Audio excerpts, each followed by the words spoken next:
दोस्तों बहुत समय पहले एक एंशियंट सिटी जिसका नाम बेबीलोन था, उसमें एक अर्कत नाम का एक आदमी रहता था। वो बहुत ही दयालु था, खूब सारा पैसा दान करता था और बहुत खर्चे भी करता था।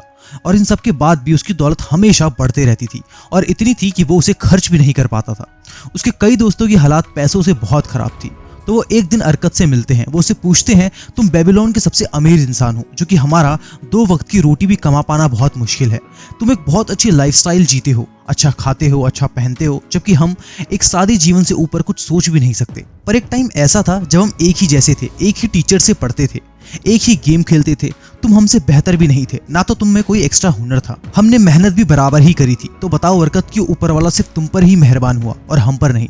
ये सब सुनकर अर्कत ने कहा कि मैं जरूर बताऊंगा। इसीलिए है क्योंकि तुम लोगों ने इतने सालों में दौलत बनाने के असली कायदे नहीं सीखे, या फिर शायद तुम लोग इसे भूल गए हो। तो मैं तुम लोगों को ये सारे रूल्स बताऊंगा खुद अपनी कहानी से। ये सब तब स्टार्ट हुआ जब मैं काफी यंग था। मैंने अपने आसपास सारी अच्छी चीजें देखी और ये समझ गया कि दौलत इन सब चीजों के लिए बहुत जरूरी है। दौलत ताकत देती है। तो मैंने उस समय ये डिसाइड कर लिया कि मैं इन सारी अच्छी चीजों में से अपना हिस्सा लेकर ही रहूंगा। मैंने शुरुआत पत्थरों पे लिखने के काम से शुरू करी। मैंने महीनों खूब मेहनत करी, पर मुझे कोई भी प्रॉफिट्स नहीं दिख रहे थे। मेरी सारी कमाई खाने, कपड़े और सारी चीजों में खत्म हो जाया करती थी। एक दिन अल्केमिस्ट नाम का एक मनी लैंडर मेरे पास आया।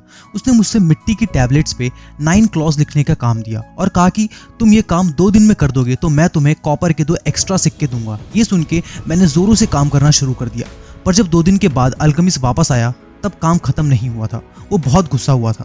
फिर भी हिम्मत जोड़कर मैंने कहा, अल्केमिस्ट, तुम बहुत अमीर इंसान हो, मुझे भी प्लीज बताओ मैं कैसे अमीर बन सकता हूँ, और मैं वादा करता हूँ कि इसके बदले मैं आपसे बिना पैसे लिए आपको ये काम कल तक खत्म करके दे दूंगा। अल्केमिस्ट हंसने लगे और कहा, मुझे तुम्हारी हिम्मत पसंद आई। तुम मेरा ये काम खत्म करो और मैं तुम्हें कल अमीर बनने के सीक्रेट्स बताता हूँ। फिर मैंने रात भर कड़ी मेहनत करके उनके टैबलेट्स बना दिए। फिर दूसरे दिन जब वो वापस आए तब मैंने कहा, आपका काम हो गया है, अब मुझे प्लीज अपने सीक्रेट्स बताइए। अल्केमिस्ट ने कहा, ध्यान से सुनो, मुझे अमीर बनने का रास्ता तब मिला जब मैंने ये डिसाइड किया कि मेरी कमाई का एक हिस्सा मुझे हमेशा अपने आप को देना चाहिए। मैंने सोचते हुए पूछा कि बस यही? उन्होंने मुस्कुराते हुए कहा कि बस यही ने एक भेड़ चराने वाले आदमी को एक मनी लैंडर बना दिया, जो कि तुम्हारे सामने खड़ा है। क्या तुम कपड़े बनाने वाले को उसके काम के लिए पैसे नहीं देते, या फिर सैंडल बनाने वाले को और बाकी सब लोगों को? बताओ मुझे, तुमने अपने पिछले महीने की कमाई से कितने पैसे अपने पास रखे हैं, या फिर पिछले पूरे साल की कमाई से? तुम सबको पे करते हो, बस अपने आप को छोड़ करके। याद रखो, हर वो गोल्ड का सिक्का जो तुम बचा के अपने आप को दोगे वो तुम्हारे स्लेव जैसा होगा, जो तुम्हें और कॉपर के सिक्के बनाकर देगा। अगर तुम्हें अमीर बनना है तो तुम्हें तुम्हारी सेविंग से कमाई कराना आना चाहिए और उसकी कमाई से भी कमाई होनी चाहिए। इस बात को हल्के में मत लेना। ये नॉलेज देकर मैं तुम्हें तुम्हारे काम से 1000 गुना ज्यादा पे कर रहा हूँ। तुम्हारी कमाई का एक हिस्सा 10% से कम नहीं होना चाहिए, वो तुम्हारा है और तुम्हें उसे अलग रखना चाहिए। पता है अर्कत, वेल्थ एक पेड़ जैसा होता है जो एक बीज से पैदा होता है। तुम्हारा पहला बचाया हुआ सिक्का तुम्हारा बीज होगा, जिससे तुम्हारी दौलत बढ़ेगी। तुम्हारी अपनी कमाई का 10% अपने पास रखना उस पेड़ को पानी देने जैसा होगा, और ये तुम जितनी जल्दी स्टार्ट करोगे उतनी जल्दी उस पेड़ के छाव में आराम कर सकोगे।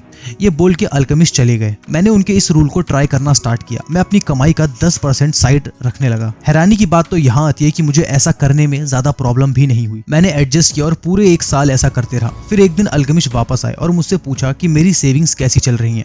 मैंने कहा, काफी अच्छी। फिर उन्होंने मुझसे पूछा कि मैंने अपने उन पैसों का क्या किया। मैंने बताया, मैंने उन पैसों को अपने दोस्त को दिया है जो समुद्र के किनारे जाकर दूसरे देश से महंगे गहनों को सस्ते में खरीदने गया है, और हम वो गहने बेबीलोन में बेचकर ज्यादा पैसे कमाएंगे। उन्होंने मुझसे पूछा कि क्या मेरा दोस्त यही काम करता है। मैंने बताया, नहीं, वो ईंट बिछाने का काम करता है। अल्केमिस्ट बहुत गुस्सा हुए। उन्होंने कहा कि तुमने बहुत बड़ी गलती कर दी। एक ईंट लगाने वाले इंसान पर कैसे भरोसा कर सकते हो कि उसे गहने की अच्छी जानकारी होगी? क्या तुम एक बेकरी वाले के पास जाकर सितारों के बारे में पूछोगे? नहीं, तुम एस्ट्रोलॉजर के पास जाओगे अगर तुम में थोड़ी भी अकल हो तो। तुम्हें किसी जौहरी या फिर किसी सुनार को ये काम देना चाहिए था। खैर, इंसान गलती करके ही सीखता है। अब तुम फिर पैसे जमा करना स्टार्ट कर दो। ये बोलकर वो चले गए और अल्केमिस्ट की ये बात सही निकली। मेरा दोस्त दूसरे देश में जाकर उल्लू बन गया। उसने उन पैसों में नकली गहने खरीद लिए थे और हमारे पूरे पैसे डूब चुके थे। पर मैंने हार नहीं मानी और फिर से शुरुआत की। 1 साल और बीत गए और इस बार जब अल्केमिस्ट वापस आए तो मैंने उन्हें बताया कि इस बार मैंने अपने पैसों से पीतल खरीदा और उसे ढाल बनाने वाले को दे दिया, जो मुझे कुछ महीने के गैप में प्रॉफिट का हिस्सा दिया करता है। अल्केमिस्ट को यह सुनकर अच्छा लगा। फिर उन्होंने पूछा कि मैं उन पैसों का क्या करता हूँ। तो मैंने उनको बताया कि मैं उन पैसों से कपड़े और भी कई सारी अच्छी चीजें खरीद लेता हूँ। ये सुनकर अल्केमिस्ट हंसने लगे और कहा कि तुम अपने पेड़ को बढ़ने से पहले ही काट रहे हो। अगर तुम ऐसा करोगे तो वहीं पहुंच जाओगे जहां से तुमने शुरुआत की थी। तुम अपने सेविंग्स के बच्चे ही खा रहे हो। तुम्हें अपने कमाए पैसों को फिर से इन्वेस्ट करना चाहिए और ऐसा करते रहना चाहिए बिना उसको किसी भी फालतू चीजों पे खर्च किए। एक टाइम आएगा अर्कत जब तुम दिल चाहे पैसे खर्च कर पाओगे बिना तुम्हारी कमाई को कम किए, पर वो टाइम अभी नहीं है। अब अल्केमिस्ट 2 साल बाद मुझसे मिलने आए और उन्होंने मुझसे मेरे बिजनेस के बारे में मुझसे पूछा।